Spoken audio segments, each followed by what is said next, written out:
All right, peace, family. How y'all feeling? How y'all feeling? Um, Tonight, let's have this live. This will be to the point. I have approximately 18 minutes, and I have to go do a training on land with a new class of investors that came into our community, and they will have their weekly training tonight. So before I go there, I want to come to you guys and I want to talk to about a very important topic. And that topic is how to evaluate land. So let me frame this out for you. So if you're a new investor and you're beginning to look for land, right? We buy land virtually. So knowing how to look at it from a virtual standpoint is key. Even if you're buying it in person, you have to know what to look for to make sure that you're buying the best possible piece of land you can. You don't want to lose money, especially from an investment standpoint. The name of the game is not to lose money. So getting it right on the front end is key. Not picking it up and then trying to make the corrections. That is not what you want to do. We have people that have came into our ecosystems. You bought it already. You bought it up. You bought it messed up already. And now you want me to fix it. So it doesn't work like that. All right. So getting it right, getting in front of it and making sure you're buying a decent piece is going to be the key, especially when it comes to investing in land. Right. So we use the acronyms FACTS. FACTS stands for FAACTS. Every piece of land that we buy, we run the data or we run the FACTS acronyms to make sure we're buying the right piece. So let's dive into what the FACTS is, whether we're doing tax deed investing or whether we're buying directly from owners, right? Clearly, please pay attention to this if you're out doing things on your own. Small properties, large acreage properties, we evaluate them all the same. We use the same steps regardless of what we're dealing with or the product that we're dealing with. Comment the word SOYU to attend our live 3-day training. By the way, comment the word SOYU to attend our live 3-day training that goes down next week. Get yourself in the room. All right. Back to the facts. The first F stands for flood zone. So when we're evaluating properties, we have the capabilities to see from a virtual standpoint, is the property in a flood zone? Even if you were looking at property in person, you would still need data to support whether this property was in a flood zone. You can't pull up to a property even in person and dictate if it's in a flood zone or not. You can't do that because what if the sun is shining and it's 90 degrees outside? The property is going to be dry. Then you may think I have this dry piece of property, but it still could sit in a flood zone. So flood zone is very interesting because just because it sits in a flood zone doesn't necessarily mean that it's not a buildable lot. That is not what that means, right? If it sits in a flood zone and other properties alongside of it sits in that same flood zone, that's an indication that your property would be a buildable lot as well. Flood zone, if other properties are around it and yours is a vacant piece of land, it simply means that it will require a builder or homeowner to go out and get flood insurance on their property. That is what that means when it comes with dealing with flood zone. Now, there's different type of flood zones and flood plains. Who imposes the restrictions on if it's in a flood plain or if it's a buildable lot or in a floodway? There's several type of things that FEMA places as labels when it comes to flood zones, right? So you need to know how to distinguish which is what. All right. And always contact the county because it's their job to tell you. Simple question. Is this lot a buildable lot? That's it. But now, from an investment standpoint, you don't always reach people down at the county. Some counties pick their phone up. Some counties never pick their phone up. So when we're investing, we don't have time to always wait for them to give us a phone call back. So we need to know how to evaluate these things. Why? Because time kills deals. When you have potential hot property on the hook. You have to move your feet or you'll lose what you plan to eat. All right, that's flood zone. That F, we also look at wetlands. Now, this is important for new people. Most of the time, if you're new, right, I would say stay away from wetlands, especially if you're buying smaller lots, infill lots, INFILL. Infill lots are lots that are going to be found in city areas, suburban areas. Most of you probably live somewhere around, if you don't live in a rural community, your community is probably filled with infill lots, right? Smaller lots, residential lots. Those are typically infill lots. So if you run across an infill lot and it has wetlands on it, typically infill lots, typically they're under an acre, right? Typically they're under an acre. Some areas, depending on the zoning and the code, some infill lots could range all the way up to 3 acres. It just depends on the area. But traditionally, it's going to be under an acre when it's considered to be an infill lot. Traditionally, it will be zoned just for residential building, right? Traditionally, especially places that you probably live in. Now, if you're doing tax deed investing and you run across an infill lot and it has wetlands on it, I'm going to tell you pass on it. Just leave it alone. From a tax deed standpoint, you have to think like a land investor now. When we're dealing with tax sale auctions, I'm not looking for what's good. I'm looking for what's wrong. That's the key to tax deed investing. What's wrong? See, new people, they look for what's good. You have to look at it for what's wrong. Why? Because you have to ask yourself this question first and foremost. How did the property get in the auction? Or why did it get to the auction? Why, if it's so good, someone let it go and decided not to pay the taxes? So we're looking at it from the other end.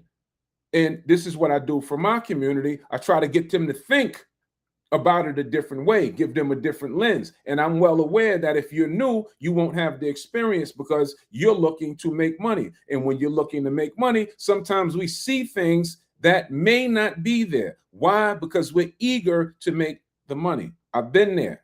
I've done it. I made that mistake. So to have the patience and to have the eye, that comes over time. So if we're dealing with a tax sale auction, avoid wetlands at all times. Don't buy it.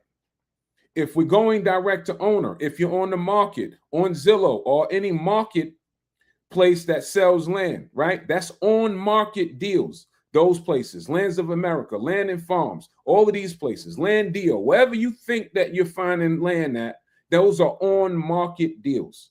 On market deals, it's cool if you want to go after on market deals for personal use, but as an investor, you don't want on market deals. You want off market deals. Off market deals is where we're going to be able to strike our best deals at and get the spreads and yield the type of money that we want to make with off market deals. So when we're dealing with off market deals, which I exclusively only deal with off market deals, right? And it's larger acreage. Let's say hypothetically we had a 10 acre or a 20 acre. It may be okay if a portion of the property has wetlands on it. We just need to identify which portion has the wetlands on it. Let me break that down for you. So 10-acre property, front of the property where we plan to place a cabin or house or any other structure, mobile home, tiny home, any structure that would sit on the property, if we identify that that area is dry, and let's say the back of the 10-acre, 2 of those acres were wet, that's okay. Because we don't plan to build on those 2 acres anyway. Wetlands, stay away from because you can't build on top of wetlands. That's why we suggest when you're dealing with smaller lots, stay away from them completely. Larger lots, have the eye to identify where the wetlands sit and then identify where a structure of some sort would go. If the structure misses where the wetlands is at, then make a sound decision of how wet and is it worth it. Here's a word of advice. Here's a tip. When investing, if you're buying 10 acres and 2 of the acres are wet, What should you make an offer on? 10 acres or 8 acres? Think about that. As we proceed, the A in the facts, I have to speed up. I got 8 minutes and I have to start a class. The A, comment the word soil. We'll be breaking all of this stuff down about this industry. Comment the word soil to join us next week. Our live training is going down. You don't want to miss it. If you have any interest in getting into the land business and doing this on a high level, we got you covered. But you have to have you covered. First thing you need to do is comment the word soil. Get yourself in the room, right? That's the first thing. And the easiest thing that you could do is free to be there. So get yourself in the room, mark your calendars. You have time to get in front of this, all right? So next one is A in that facts. A is access. I got 8 minutes to try to cram all of this in. Access. What is access? Road frontage. When you're doing tax deed investing, you want properties that have road frontage. If you're at an auction and it doesn't have road frontage, don't buy it. Hands down. Leave it alone. Don't buy a property that needs an easement or a landlocked property from an auction. 10 times out of 10, move on to the next property on the list. If you're going direct to owner, right, you still made for new people. Just stick to access. Road frontage. What is road frontage? A road that's in front of the property that allows you to go directly into the property. Just know that. I don't want to go too intricate into easements and other things that will offer access because there's several points of access. You have legal access and you have physical access. But if you're new, just look for road frontage, okay? The next A is adjacent. What does that mean? What does your said property that you're inquiring about, what does it sit next to? What's adjacent to it? What's across the street from it? What's behind it? What's side by side to it? That'll give you a great indication of what is zoned for and what the use is for that property. Makes sense, right? If a house is next to an empty lot, more than likely the empty lot is going to be able to do the same thing that the house did, be a buildable lot. Right? Makes sense. I'm going to speed through this because I got 6 minutes to go start a class. The next is the C in the facts. Comps. Comps stand for comparables. What does comparables do? Comparables let us know if we're spending our money wisely, right? What the market is going for. Is it worth it? Is a deal that we have when we're dealing with comparables? You need to know how to pull comps, right? My advice on pulling comps is try and pull your comp closest to the said property that you're doing your homework on. The closest to the property will be the most accurate comp. Try to find the closest date or the nearest date, the most up-to-date comp as you can, right? Typically within a year, we consider those good, accurate comps within a year. In a rural market, it may be 2 years that you can go back and pull comps on. That's right. Comment the word soil. Clearly, you can see we talk this effortlessly. Why? Because we do it effortlessly, because we have 9 years worth of experience on the clock of doing this. So you need to have a day one so you can start to speak it fluidly just like this and do the business on a high level. As we proceed, we have the comps. Next, we have the T. The T is topography. What's topo? Topo is what sits on the property, right? Typically vacant land, most people think is just covered in timber. 9 times out of 10, it probably is covered in timber. But there could be a structure of some sort that we have found that's on vacant land. That could be a small cabin that was left behind. That has been mobile homes that have been left behind. So that changes the price when investing if a structure of some sort is on the property. Timber value, that's a real thing. Knowing what kind of timber sits on your property will help you make decisions, right? If it's covered in pine trees and oak trees are at the top of the charts. In America, most valuable trees, pine trees, oak trees. So if you could identify what a pine tree and an oak tree looks like, then you know that you have equitable timber on your property, right? If it's a butt naked property, what does that mean? The timber has been cut. That's called cut over land. Cut over land usually decreases the value of land, especially large acreage. If you're dealing with an infill lot and it has been cut, that may be a valuable asset because the infill lot is needs to be cleared in order to build. So just know the difference, right? Know the asset or the property that you're dealing with. Next, the slope. That's what that stands for. You have FAACTS. S stands for slope. When we're dealing with smaller lots, infill lots, we don't necessarily concern ourselves with slope. We can kind of get an idea of the level of the land based upon what's around it, the other houses. Think about this. Look at it this way. If you got 5 houses in a row, empty lot. The land probably is not going to sink on that empty lot. It's probably going to be level, just like the rest of the land and that the houses sit on is level. We concern ourselves with slope when we're dealing with larger acreage, 5 acres, 10 acres, 15, 20 acres and above. Then we need to know how the land is laying out as far as slope. You have rolling hills and things of that nature. Typically, we're looking for huge drop-offs. That's what we're looking for. Identifying what kind of property that is. Is that an agricultural property? Is that a hunting property? That'll let you know how to make a decision when it comes to based on dealing with slope. That is our facts, ladies and gentlemen. How did I do? I had to rush through it. I had to cram it all in, right? I got 3 minutes before I go and start another training call with a whole class of investors, right? I want you to be in the next class of investors. But in order to do that, you have to comment the word saw you. You have to get yourself in the room. It's going down next week. It will be a live presentation. It will be a lot of information that will be given. You will be spending 3 whole days with us. So if you thought this was a lot in a 20-minute setting, 3 whole days you'll be getting with us next week. So get yourself in the room, people. Let's make some decisions. Let's make some money. This information, once it's transferred over to you, you can keep this forever. No one can take it out of your brain. I suggest that once you get it, you put it to use, then you hand it down to your offspring or someone else in your family. How did I do?